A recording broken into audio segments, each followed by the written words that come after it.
नीली रोशनी से भरा वो रहस्यमय कमरा बिल्कुल शांत था। चारों तरफ अंधेरा था, लेकिन कमरे के बीच हवा में तैर रही थी टूटी हुई घड़ी लगातार हल्की नीली चमक दे रही थी।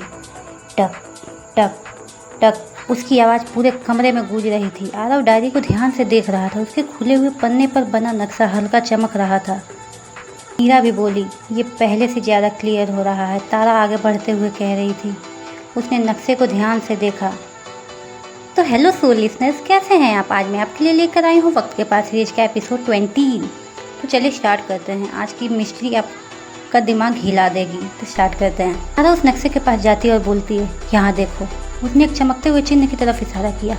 वीर तुरंत पास आया। अरे ये वही निशान है ना जो मैंने उस जगह पर देखा था? आरव ने हाँ में सिर हिलाते हुए कहा, हाँ, और शायद ये पहला रास्ता है। कुछ पल के लिए चारों चुप हो गए। सिर्फ घड़ी की आवाज़ सुनाई दे रही थी। वीर धीरे से बोला, तो अब क्या?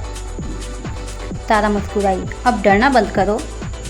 वीर कह रहा है, मैं डर नहीं रहा।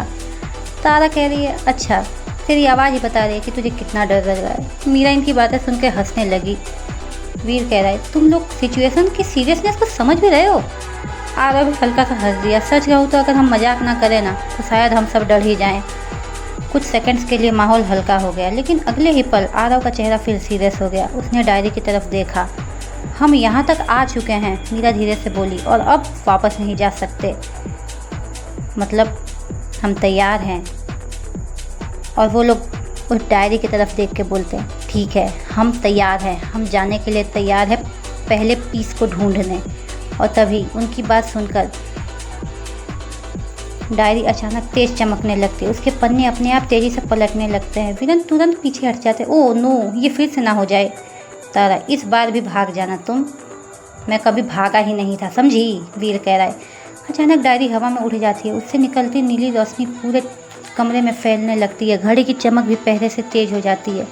टक टक टक, और अब उसकी आवाज़ बहुत भारी लग रही थी। फिर कमरे के सामने हवा घूमने लगती है। नीली ऊर्जा कुल आकार लेने लगती है और अगले ही पल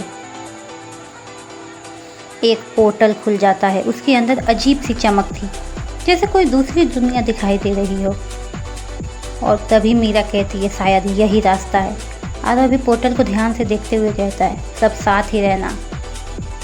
और तारा, ठीक है, तो चलो स्टार्ट करते हैं। चारों धीरे धीरे पोर्टल के पास आते हैं। जैसे ही वो उसके करीब पहुंचते हैं, तेज हवा चलने लगती है। नीली रोशनी उनके आसपास घूमने लगती है। आरव सबसे पहले कदम रखता है, फिर मीरा, फिर तारा और आखिरी में वीर। अचानक चारों तेजी से नीचे गिरते हैं और अगले ही पल वो ज़मीन पर आ गिरते हैं। वीर दर्द से उठते हुए कहता है, एक दिन ये पोर्टल मेरी हड्डियाँ तोड़ ही देगा। तारा भी हंसते हुए कहती है, हाँ हाँ, अभी तो बस शुरुआत है, तुम्हारी हड्डियाँ बची ही कहाँ हैं। तारा उठकर आसपास देखने लगता है, फिर उसका चेहरा बदल जाता है। रुको, मीरा भी कहती, एक मिनट देखो तो, ऊंचे पेड़, घना जंगल, ठंडी हवा। वीर हैरान होकर बोलता है, ये तो वही जंगल है ना? तारा भी कहती है, क्या हम वापस आ गए? कुछ पल के लिए चारों चुप हो जाते हैं। वीर, इतनी बड़ी एंट्री के बाद हम फिर जंगल में ही? तारा भी कहती है, लगता है पोर्टल का बजट ढीला है। वीर, हाँ हाँ, बहुत फनी। लेकिन तभी मीरा धीरे से बोलती है, नहीं। तीनों उसकी तरफ देखते हैं। कुछ अलग तो है यहाँ पे।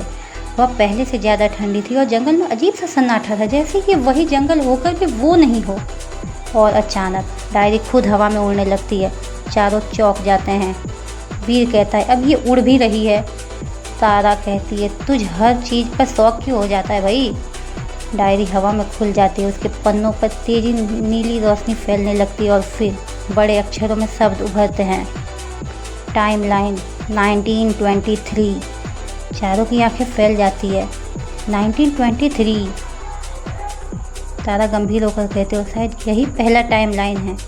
मीरा डायरी को ध्यान से देखती है। तभी डायरी का नक्शा फिर बदलने लगता है। इस बार एक जगह लाल रंग से चमक रही थी। जंगल के बीच एक गुफा।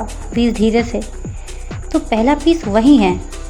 आरव भी कहता है, लगता तो यही है। डायरी के पन्नों पर रास्ता बनने लगता है, एक नीली रेखा जो जंगल के अंदर की तरफ जा रही थी। तारा अचानक कहती है, ये हमें रास्ता दिखाएगी, है ना? तभी मीरा कहती है, हाँ, मतलब हमें इस मैप को फॉलो करना होगा। वीर लंबी सांस लेकर कहता है, मुझे पहले से ये गुफा वाली चीज़ अजीब लग रही है। तारा उसको टोंट मारते हुए कहती है, हाँ हाँ, तुझे तो डर लग रहा है, डरपोक कहीं का। वीर कहता है, अरे नहीं, मैं मरना नहीं चाहता, बस जंगल का रास्ता चारों